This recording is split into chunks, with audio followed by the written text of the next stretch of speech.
اعوذ باللہ من الشیطان الرجیم، بسم اللہ الرحمن الرحیم۔ السلام علیکم ورحمۃ اللہ وبرکاتہ۔ میں ہوں اطہر کاظمی اور آپ دیکھ رہے ہیں اپنا پسندیدہ پروگرام احکام اسلامی۔ لکھنؤ اسٹوڈیو سے ایک بار پھر خیر مقدم ہے اور ہمارے ساتھ موجود ہیں حجت الاسلام والمسلمین علی جناب مولانا مصطفیٰ علی خان ادیب الہندی صاحب قبلہ۔ السلام علیکم آقا۔ علیکم السلام ورحمۃ اللہ۔ آقا، بہت سارے سوالات ہوتے ہیں اور کیونکہ ہمارا جو پروگرام ہے اسی سوالوں پر منحصر ہے، اس کے ساتھ ساتھ دیگر سوال بھی ہیں جو لوگ ہم سے کرتے ہیں۔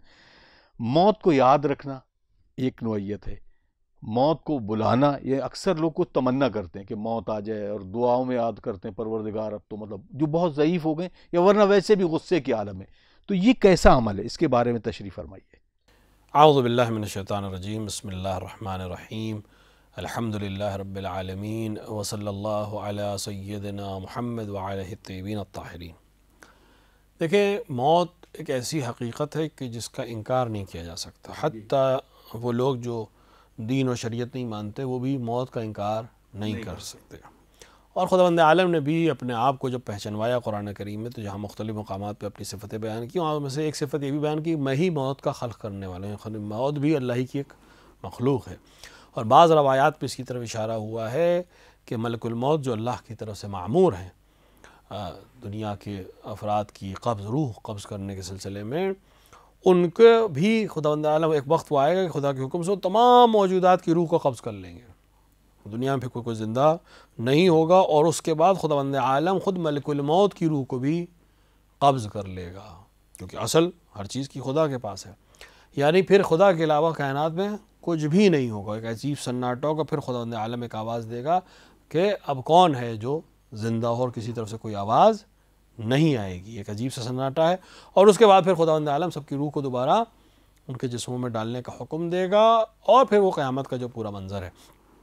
تو موت تو حقیقت ہے جی، تو موت سے تو انکار نہیں ہے۔ اب سوال یہ ہے کہ کیا تمنائے موت کرنی چاہیے یا نہیں، کیونکہ کہیں کہیں پہ روایات میں بھی اس طرح کے جملے آتے ہیں، کہیں کہیں پہ ائمہ علیہ السلام کے لیے بھی جملے آتے ہیں۔ یہ جملے کس طرح کے ہوتے ہیں اور کیا اس طرح کا جملہ انجام دینا چاہیے یا نہیں؟ تو ایک روایت میری نظروں سے گزری، رسول اکرم صلی اللہ علیہ وآلہ کے پاس ایک جوان آیا اور اس نے کہا، یا رسول اللہ، میں دعا کرنا چاہتا ہوں، خدا سے مرنے کی دعا کرنا چاہتا ہوں، جی، آپ کی اجازت ہے کہ میں دعا کروں یا نہیں؟ یعنی کتنا بافہم جوان تھا کہ وہ دعا کرنے سے پہلے بھی رسول کے پاس آیا کہ یہ دعا کرنی چاہیے یا نہیں کرنی چاہیے۔ تو خود اس کا آنا یہ بات بتا رہا ہے اور ثابت کر رہا ہے کہ وہ بافہم انسان تھا، یعنی جانتا تھا اور معرفت رکھتا تھا، ورنہ رسول اللہ سے کیا، ورنہ لوگ دعا کرنے سے پہلے کسی سے کہاں پوچھتے ہیں۔ جی، رسول اللہ سے پوچھا، کیا میں تمنائے موت کروں، اللہ سے دعا کروں کہ مجھے موت آ جائے، میں دنیا سے سیر ہوں، مجھے لقاء الہی چاہیے، مثلا تھکا نہیں ہے لیکن دنیا بالآخر ختم ہونی ہے، اور اصل دنیا کی جو کچھ ہے وہ سب بندشیں ہیں، پریشانیاں ہیں۔ جو مومن ہے وہ اللہ سے ملنا چاہتا ہے، اللہ کے پاس پہنچنا چاہتا ہے۔ تو رسول اکرم صلی اللہ علیہ وآلہ نے فرمایا کہ موت ایک حتمی امر ہے، جی، چاہے تم چاہو چاہے نہ چاہو، مانگو یا نہ مانگو، یہ ملنی ہے۔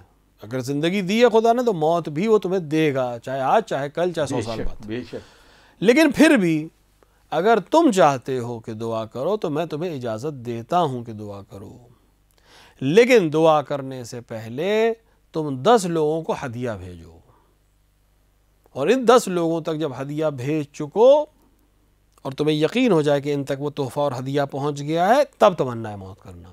جی، تو یا رسول اللہ، وہ 10 لوگ کون ہیں جن کو ہدیہ بھیجنا ہے؟ تو رسول اللہ نے فرمایا کہ وہ 10 لوگ جن کو تمہیں ہدیہ پہنچانا ہے، ان میں پہلی چیز قبر ہے، جی، قبر کے لیے ہدیہ بھیجو، ملک الموت کے لیے ہدیہ بھیجو جو تمہاری روح کو قبض کرے گا، جی، فرشتے جو آئیں گے سوال کرنے منکر نکیر، ان کے لیے ہدیہ بھیجو 4۔ اس کے بعد فرمایا کہ برزخ کے لیے ہدیہ بھیجو، یہ ہو گیا 5۔ فرمایا کہ میزان کے لیے ہدیہ بھیجو، جہاں اعمال تولے جائیں گے، جبرائیل کے لیے ہدیہ بھیجو کیونکہ ملائکہ کے سردار ہیں، میرے لیے یعنی رسول کے لیے، پیغمبر کے لیے ہدیہ بھیجو، اور خدا کے لیے ہدیہ بھیجو۔ کیا کہنے۔ ان 10 افراد کو جب ہدیہ بھیج لو تو تمنا موت کر سکتے ہو۔ ظاہر ایک بہت تفصیلی روایت ہے، لیکن کہنے کا مطلب یہ ہے کہ تمنائے موت اگر کوئی انسان کرنا چاہتا ہے تو پہلے یہ دیکھے کہ اس نے بعد موت کا انتظام کر لیا ہے یا نہیں. رسول اکرم اس روایت سے جو چیز ایک عام انسان کی سمجھ میں آ سکتی ہے وہ یہ ہے کہ رسول یہ بتانا چاہ رہے ہیں کہ موت ایک انتقال کا نام ہے، ایک سفر کا نام ہے جو یہاں سے وہاں کی طرف ہے. تو ہر عاقل جب سفر پہ جانے سے کوئی نہیں منع کر رہا ہے، جائے یا نہ وہ سفر تو کرنا ہی ہے، چاہے یا نہ چاہے سفر کرنا ہے. تو اگر تم چاہتے ہو کہ یہ سفر کرو تو انتظام ہے تمہارے پاس اس طرف یا نہیں ہے. ہمیں یہاں سے مثال کے طور پر دلی جانا ہے، کوئی منائی نہیں ہے، آپ جائیے ٹکٹ خریدیے چلے آئیے دلی. لیکن عاقل کیا کرے گا کہ وہاں کیا کیا انتظام ہے وہاں یا نہیں ہے، ایسے ہی چلے جائیں میں سفر کر کے. وہاں انتظام جو کرے گا وہ آسانی سے وہاں اپنے معاملات کو دیکھ لے گا. تو اب سارے انتظام کرنا ہے، بس یہاں سے وہاں جانے کا وسیلہ کیا ہو، راستہ کون سا انتخاب کیا جائے، وسیلہ کون سا انتخاب کیا جائے، کس کے ساتھ جایا جائے، وہاں کہاں رکا جائے گا، وہاں کہاں کھایا جائے گا، وہاں کون ہمارا ساتھ دے گا. یہ جس طرح ایک عام زندگی کا سفر ہوتا ہے، بالکل اگر اسی تشبیہ دی جائے تو موت کا سفر بھی اسی طرح ہے.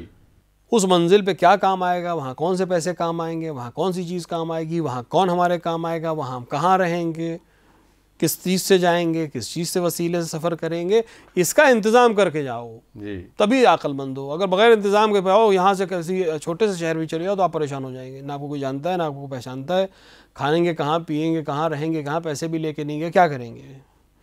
تو کوئی بھی عاقل آپ کو یہ کام انجام نہیں دے گا. تو پھر وہ موت جو حقیقی ہے، کوئی سفر تو آپ کا ممکن ہے آپ کبھی سفر نہ کریں زندگی میں، اپنے شہر سے باہر ہی نہ نکلے، بہت سے لوگ ہیں، لیکن یہ سفر سب کو کرنا ہے. تو اگر تمنا موت کرنا چاہتے بے شک رسول کہہ رہے ہیں کرو، لیکن انتظام کے بعد کرو اور ان 10 چیزوں کا انتظام کرو. خلاصے روایت یہ ہے کہ اپنے اعمال کے ذریعے سے ان 10 افراد کو ہدیہ بھیج دو تاکہ تمہاری یہ جو 10 منزلیں ہیں یہ آسان ہو جائیں. پھر تمنا موت کرو، پھر تمہارے لیے کوئی مسئلہ نہیں ہے. جب یہ 10 ہاتھ ذہن میں رہیں گے تو انسان اپنے آپ گناہ سے دور ہو جائے گا، انسان اپنے آپ واجبات پہ انجام دینے لگے گا، مستحبات کو انجام دینے کی کوشش کرے گا، مکروہات سے پرہیز کرنے کی کوشش کرے گا، اور ایک وہ زندگی گزارے گا جو خدا کی اور رسول کی پسندیدہ زندگی ہے. اور پھر جب بھی موت اسے آ جائے اس کو کوئی پریشانی نہیں ہوگی کیونکہ وہ انتظام کر چکا ہوگا پہلے سے. جزاک اللہ جزاک اللہ.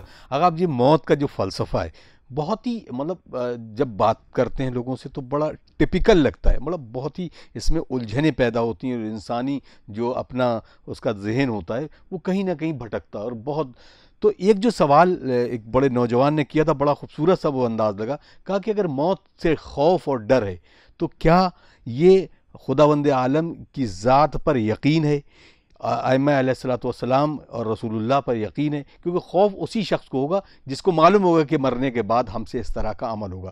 تو اصل موت کا مقصد کیا ہے اور حیات کا مقصد کیا ہے، اس پر بھی اگر دیکھیں موت سے ڈرنا کوئی کفران نہیں ہے. ہر انسان ڈرتا ہے. کوئی موت سے اس لیے ڈرتا ہے کہ اس کے مفاہیم نہیں معلوم ہے. کوئی موت سے اس لیے ڈرتا ہے کہ خدا نہ کردہ اس نے گناہ کیے، وہ جانتا ہے کہ بعد میں کیا حساب کتاب ہونے والا ہے. کوئی موت سے اس لیے ڈرتا ہے کہ اس نے جو ظلم اور زیادتی کی ہے اس کو پچھتاوا ہے اور وہ سوچتا ہے کہ وہ کہیں موت نہ آ جائے میں بھی اس کو جبران نہیں کر سکا ہوں. مثال کے طور پر توبہ کر چکا ہے لیکن ابھی چاہ رہا ہے کہ مجھے وقت چاہیے تھوڑا سا، یہ جو میں نے غلطیاں کی ان کو سدھار لوں تاکہ معاملات صحیح ہو جائیں، تو ابھی موت نہ آئے. اس طرح سے تو بہت سے لوگوں کا ڈر الگ الگ وجوہات کی بنا پر ہوتا ہے. لیکن صحیح معنوں میں موت چونکہ انسان اتنا زمین سے وابستہ ہے، اتنا مادیات سے وابستہ ہے کہ اس سے اپنے آپ کو نکال نہیں پاتا ہے، اس لیے موت سے گھبراتا ہے. فوراً اس کے ذہن میں آئے گا میرے بعد اولاد کا کیا ہوگا، اور بیوی کا کیا ہوگا، اور پیسے کا کیا ہوگا، اور گھر کا کیا ہوگا. یعنی جتنی فکریں ہیں اکثر مادی ہیں، جبکہ مزیدار چیز یہ ہے کہ ہر ایک کو یقین ہے کہ مرے گا، اور کوئی یقین ہے کہ سب یہیں رہ جائے، اور اس یقین کے باوجود یعنی یہ اعلان کرتا ہے بھائی جب وہ کہتا ہے کہ مجھے اسلام کے اوپر یقین ہے اور میرا مذہب اسلام ہے، تو اسلام کی 5ویں چیز تو قیامت ہے، اور قیامت تو مرنے کے بعد ہی آئے گی. تو اس کا یقین ہے موت کے اوپر، لیکن اسے ظاہراً اپنے عمل میں اس کو یقین دکھائی نہیں دیتا. کتنی دفعہ ہوتا ہے ہم قبرستان میں کھڑے ہوتے ہیں، ہم بھول جاتے ہیں کہ ایک دن ہمیں یہاں لیٹنا ہے، ہمیں لگتا ہے بس یہی مرا ہے، ہمیں مرنا نہیں ہے. لیکن وہ افراد جو موت کی حقیقت سے آگاہ ہیں اور اپنے آپ کو تیار رکھتے ہیں، جیسے کہ اس جوان کے سلسلے میں نے عرض کیا کہ رسول نے کہا ہدیہ بھیج کے رکھو، تو وہ جو عاقل ہوگا وہ ہدیہ بھیجے گا. ہدیہ جب بھیجے گا تو اسے یقین ہوگا کہ مجھے مرنا ہے، اس لیے تو میں تحفہ بھیج رہا ہوں کہ مجھے آج نہیں تو کل مرنا ہے، تو میں اپنے آپ کو آمادہ کروں۔ تو وہ افراد جو اپنے آپ کو آمادہ کر لیتے ہیں عمل کے ذریعے سے، جی، ان کے لیے پھر موت کی حقیقت آسان ہو جاتی ہے۔ دیکھیں موت اصل میں امیر المومنین علیہ السلام نے فرمایا کہ موت مومن کے لیے ایک انتقال، ایک رحلت ہے، یہاں سے وہاں، دنیا سے آخرت کی طرف، اور کچھ بھی نہیں ہے۔ جی، آپ جہاز میں بیٹھے لکھنؤ سے فلائی کر کے آپ چلے گئے کربلا، تو ایک جگہ سے دوسری جگہ چلے گئے اور کچھ بھی چینج نہیں ہوا، آپ وہی ہیں، سب کچھ وہی ہے، صرف جگہ چینج ہو گئی ہے۔ روایات یہ کہتی ہیں موت بھی یہی ہے، فرق صرف اتنا ہوگا کہ اس دنیا کی جگہ تم باقی رہنے والی دنیا میں منتقل ہو جاؤ گے۔ بعض علماء نے اور انبیاء نے، ائمہ علیہ السلام کی روایت سے استفادہ کیا ہے کہ ہم چونکہ حقیقت کو جانتے ہی نہیں ہیں اور ہم جتنا بھی بیان کریں سمجھ میں نہیں آئے گا۔ تشبیہ دی کہ وہ بچہ جو ماں کے پیٹ میں ہے، جی، 6 مہینے کا، 7 مہینے کا، 8 مہینے کا، کہ اس کے پاس اللہ نے اس کو عقل دے دی ہے، بہت سی روایات کے لحاظ سے چوتھے مہینے کے بعد سننے بھی لگتا ہے، سمجھنے بھی لگتا ہے، دھیرے دھیرے چیزیں اس کی ڈیولپ ہونے لگتی ہیں۔ میڈیکل سائنس بھی اب اس کو آگے پروف کر رہی ہے دھیرے دھیرے۔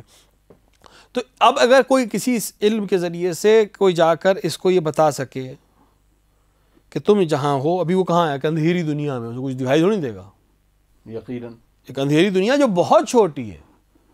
رحم کتنا بڑا ہوگا، ایک چھوٹا سا جنین، 1-1.5 سے 2.5 سے 1 سے 3 کلو کے بیچ کا بچہ ایک خاتون کے شکم میں ہے، کتنی بڑی جگہ میں ہے، لیکن اس کی ساری دنیا وہی ہے۔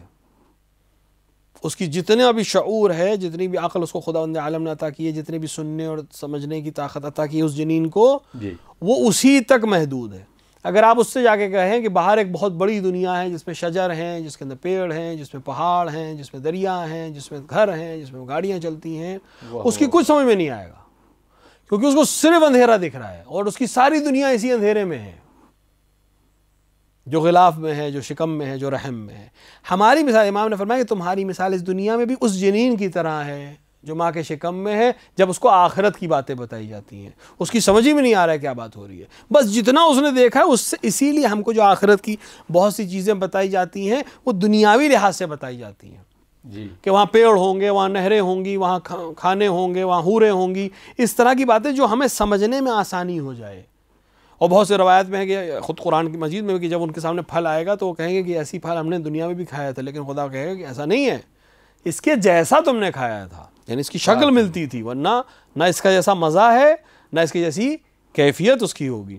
تو ہمیں صرف سمجھانے کے لیے مثالیں دنیاوی دی جاتی کہ وہاں ایسا ہوگا تاکہ ہم سمجھ سکیں، ورنہ اگر بتایا جائے تو شاید ہم اصل بتایا جائے تو شاید ہم سمجھ بھی نہ سکیں، بالکل اس بچے کی طرح جو ماں کے شکم میں ہے۔ تو حقیقت موت یہ ہے کہ انسان انتقال کرے گا، رحلت کرے گا، سفر کرے گا ختم ہونے والی اس دنیا سے جو مادی ہے سے روحی دنیا اور روحانی دنیا اور معنوی دنیا کی طرف جو ہمیشہ ہمیشہ کی ہے۔ پہلی چیز زندگی کا مقصد، آپ نے پوچھا زندگی کا مقصد، خداوند عالم نے واضح کر دیا کہ میں نے جن اور انس کو پیدا نہیں کیا مگر یہ کہ میری عبادت کریں۔ کیا کہنے، جی، خوب عبادت کریں کیا مطلب ہے؟ یعنی ہم صبح سے شام نماز پڑھتے رہیں؟ نہ، اسلام کا یہ فلسفہ ہی نہیں کہ نماز پڑھتے رہو صبح سے شام، جو نماز کے وقت اس نے بیان کر دیا۔ ہم دن بھر روزہ رکھیں، نہیں، یہ بھی نہیں کہا ہے۔ ماہ مبارک رمضان میں روزہ رکھنا ہے یا الگ سے جو کچھ روزے انسان پر واجب یا مستحب وہ رکھنے۔ جی، پھر کیا کریں؟ عبادت کا مطلب کیا ہے؟ ہمارے ذہن میں عبادت کا مفہوم یہی ہے، نماز پڑھ لی، روزہ رکھ لیا، حج پہ چلے گئے، زکوٰۃ اور خمس اور مثلا زیارتوں پہ چلے گئے۔ کوئی انسان کسی انسان کے دیدار ہونے کی ہمارے سماج میں علامت ہے کہ وہ نماز بہت پڑھتے ہوں، جی، روزے بہت رکھتے ہیں، کربلا بہت دفعہ گئے ہیں۔ بے شک یہ سب علامتیں ہیں کسی اچھے انسان مسلمان ہونے کی، لیکن اصل اسلام اور اصل مقصد حیات جو خداوند عالم نے کہا کہ تمہیں میں نے اپنی عبادت کے لیے خرچ کیا، یعنی کیا؟ یہ صرف سجدے میں پڑے رہو، وہ تو فرشتے پڑے ہی تھے، کیا ضرورت تھی اسے؟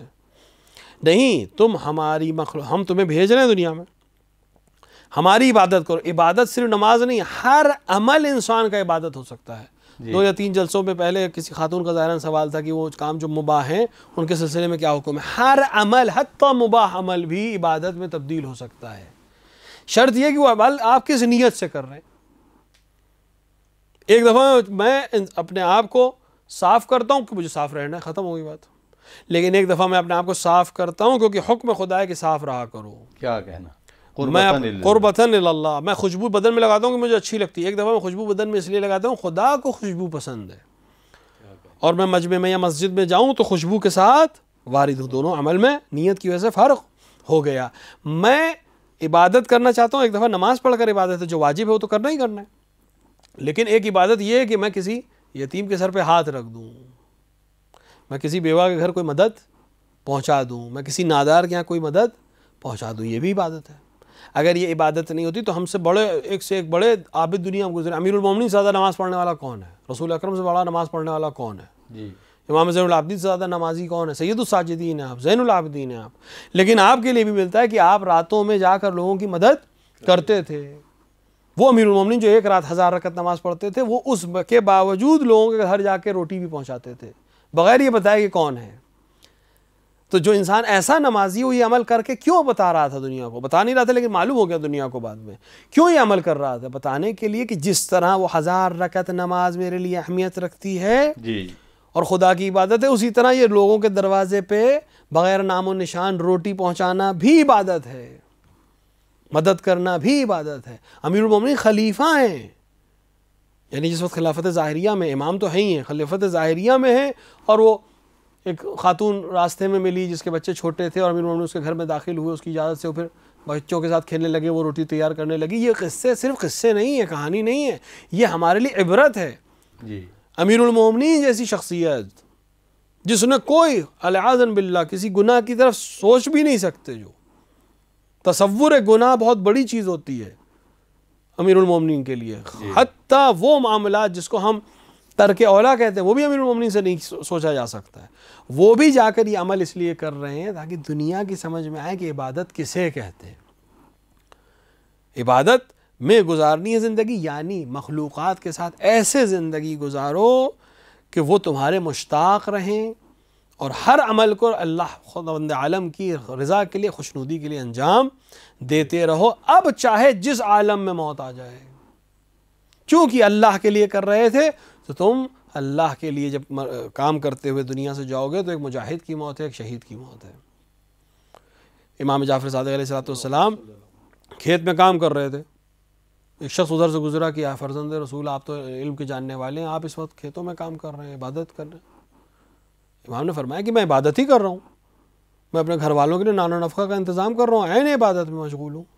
اگر مجھے اس وقت موت آ جائے تو میں عبادت کی حالت میں مروں گا. کیا کہنے, اس کے ذہن میں شاید یہی تھا کہ نماز پڑھیے, مسجد میں رہیے خالی. نہیں, مسجد میں نہیں رہنا ہے خالی, جہاں رہیے وہ جہاں مسجد بن جائے. مسجد اس لیے نہیں کہ سجدہ کرنا ہے, واہ واہ واہ, گھر میں ہے, گھر والوں سے خوش اخلاقی سے ملیے, عبادت ہو رہی ہے. بچوں کی صحیح تربیت کریے, عبادت ہو رہی ہے. علم, عالم دین ہے, علم بانٹ رہے ہیں, عبادت ہو رہی ہے. طالب علم ہیں, پڑھ رہے ہیں, چاہے سائنس کے اسٹوڈنٹ ہیں, چاہے کامرس کے اسٹوڈنٹ ہیں, چاہے آپ علوم دین کے اسٹوڈنٹ ہیں, جس چیز کے اسٹوڈنٹ ہیں, صحیح سے پڑھائی کر رہے ہیں, آپ عبادت کر رہے ہیں. اللہ کے لیے پڑھائی کر رہے ہیں. میں علم حاصل کر رہا ہوں تاکہ میں دوسرے لوگوں کی مدد کر سکوں. میں علم حاصل کر رہا ہوں کہ اپنے گھر والوں کے لیے نان و نفع کا انتظام کر سکوں. میں یہ کام کر رہا ہوں تاکہ گھر والوں کی مدد کر سکوں. میں یہ کام کر رہا ہوں تاکہ لوگوں کی مدد کر سکوں. ہر عمل عبادت بن سکتا ہے, شرط یہ کہ اس کی نیت قربتاً اللہ ہو. جزاک اللہ. آغا اب سوال ایک اس میں یہ بھی ہے کہ پورے روایت میں اور علماء بھی اس بات کو بھی فرماتے ہیں کہ جب امیر المومنین علیہ السلام نکلے ہیں مسجد سے اور شب ضربت, تو ایک علی الگ کیفیت تھی. اس کیفیت کو بیان کرنا یہ ہے کہ اب دونوں چیزوں کو فرق, مطلب جو اگر سوال جس پر کیا جائے کہ ہم سوچ نہیں سکتے امیر المومنین علیہ السلام کے لیے کہ وہ اپنے رب سے ملے جا رہے تھے, اور ایک عام انسان جو موت کی اس میں خوف زدہ ہوتا ہے, اس میں دونوں میں کیا فرق ہے؟ دیکھیں, ایسا ہے کہ جیسے کہ امیر المومنین کے آپ موت کی بات کر رہے ہیں یا شب ضربت کی بات کر رہے ہیں, تقریباً پوری زندگی امیر المومنین, روایت کہتی ہے کہ جب بھی امیر المومنین نماز کے لیے وضو کرتے تھے آپ کے چہرے کا رنگ بدل جاتا تھا. جی. کیوں بدل جاتا تھا رنگ؟ پھر جب لوگوں نے سوال پوچھا کہ میں جس کے حضور چاہ رہا ہوں اس کی وجہ سے رنگ میرا بدل رہا ہے. یہ کیفیت کیوں؟ کیونکہ معرفت ہے. ایک دفعہ ہے کہ ایک انسان, آپ کسی بزم میں جاتے ہیں, ایک چھوٹا سا بچہ, میں مثال دوں شاید واضح ہو جائے. ایک انسان ہے جو کسی ملک کا بادشاہ ہے, آپ جانتے ہیں کہ یہ بادشاہ ہے, آپ اس کو حضور جب جائیں گے آپ کی کیا کیفیت ہوگی؟ آپ ہو سکتا ہے بدن میں لرزہ بھی ہو جائے, ہو سکتا ہے زبان میں لکنت بھی ہونے لگے, گھبراہٹ ہو کہ کہیں کوئی غلط جملہ نہ بولوں, بادشاہ ہے, کچھ بھی کر سکتا, کچھ بھی غلطی کروں گا. جو بات کہنا چاہ رہے ہیں اس کو کہنے کے لیے ہزار طریقے، ہزار الفاظ جوڑیں گے، آپ صحیح جملات ہوں، صحیح کلمات ہوں، بادشاہ کی شان کے مطابق ہوں. بادشاہ کی جگہ پہ آپ کسی پرائم منسٹر کو رکھ لی، کسی پریزیڈنٹ کو رکھ لی، کسی جو بڑی شخصیت دنیاوی کسی بڑی شخصیت کے پاس آپ جاتے ہیں اور آپ اس کے عہدے کو جانتے ہیں جی، معرفت کا بات، معرفت رکھتے ہیں اس کی، تو آپ کے اندر ایک لرزہ طاری ہو جائے گا. یہ حیبت کیا ہے؟ آپ کو ڈر تھوڑی نہ، وہ قتل تھوڑی نہ کر دے گا آپ کو. آپ تو اپنے جب اس نے بلایا ہے، اپنا مہمان بنایا ہے آپ کو، تو معلوم ہے کہ آپ کو قتل نہیں کرے گا. آپ اس کے مہمان ہیں. آپ سے جب اس نے کہا ہے کہ اپنا مدعا پیش کرو تو آپ پیش کریں گے، درخواست دو درخواست دیں گے، بات کرو بات کریں گے. لیکن چونکہ جانتے ہیں اس کی اہمیت کو اور اس کی عظمت کو، لہٰذا آپ کے اندر خود اپنے آپ میں ایک فیلنگ آئے گی جس کو ہم کہتے ہیں کہ ڈر اور خوف، کیونکہ اور کوئی لفظ نہیں ہے اس کو بیان کرنے کے لیے. لیکن اسی میں آپ کا ایک بچہ ساتھ میں ہے، 6 مہینے کا، 1 سال بھر کا، 2 سال کا، آپ اپنے بچے کو ساتھ لے گئے، اس کو کچھ نہیں فرق پڑتا. کوئی ہے، وہ ممکن ہے بہت سے ایسے کام کرے جو گھر میں کرتا ہو، ممکن ہے انہی کی کوئی ایسی چیز کر دے جو آپ کے نظر میں بہت توہین کا سبب بنے، جی، وہ اس کو بھی سزا نہیں دے گا. کیوں نہیں دے گا؟ کیونکہ 2 سال کا بچہ، اس کو پتہ ہی نہیں کس کے ساتھ کیا کر رہا ہے، یہ کون ہے، کیا ہے، کیسا ہے، وہ ہے. ہماری مثال، یہ میں نے مثال اس لیے دی کہ مثال مناقشہ نہیں ہوتا، ہماری مثال معرفت میں اس بچے والی ہے. ہم جانتے ہی نہیں کس کی بات ہو رہی ہے، کہتے ہیں ہم خدا کو مانتے ہیں، لیکن معرفت کس حد تک ہے؟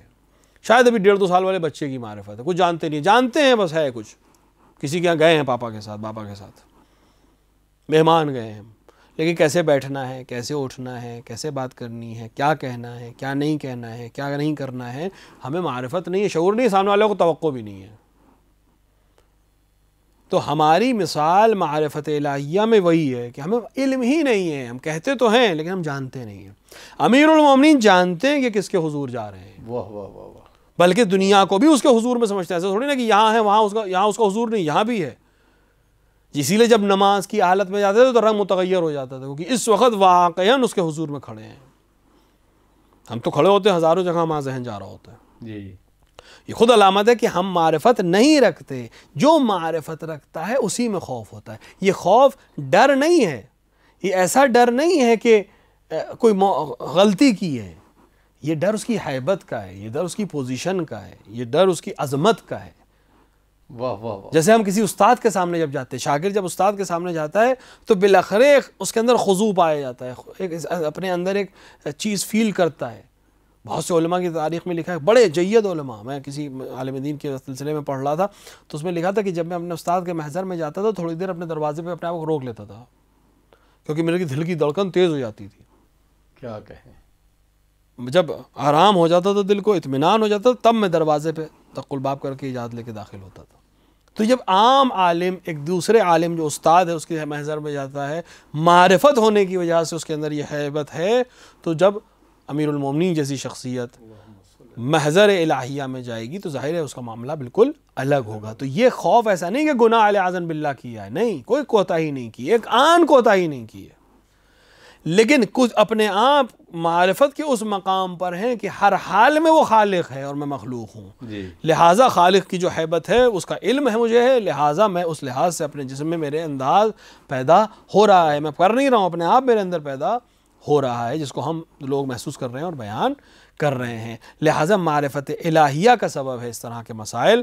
اور یہ مسائل اگر امیر المومنین علیہ السلام نے ہم تک نہ پہنچائے ہوتے تو وہ لوگ جو معرفت الہیہ حاصل کرنا چاہتے ہیں اور پہنچے ہیں وہ کبھی حاصل نہیں کر سکتے. جزاک اللہ، بہت بہت شکریہ آقا، کیونکہ وہ سوالات بھی تھے وہ ہو نہیں پائے اور یہ وقت یہیں پر ختم ہو گیا. آپ دیکھ رہے ہیں پروگرام ہے کام اسلامی اور بحمدللہ یہ سلسلہ جاری ہے. آج کا یہ موضوع بہت اہم اس لیے تھا کہ نوجوانوں کے جو سوالات ہوتے ہیں موت سے ریلیٹڈ، اور اس پر ہم تبصرہ کر رہے تھے. ہمارے ساتھ موجود تھے حجت الاسلام والمسلمین علی جناب مولانا مصطفیٰ ہادی خان. آئیے دعا گو ہوتے ہیں اور سب مل کر دعا کرتے ہیں.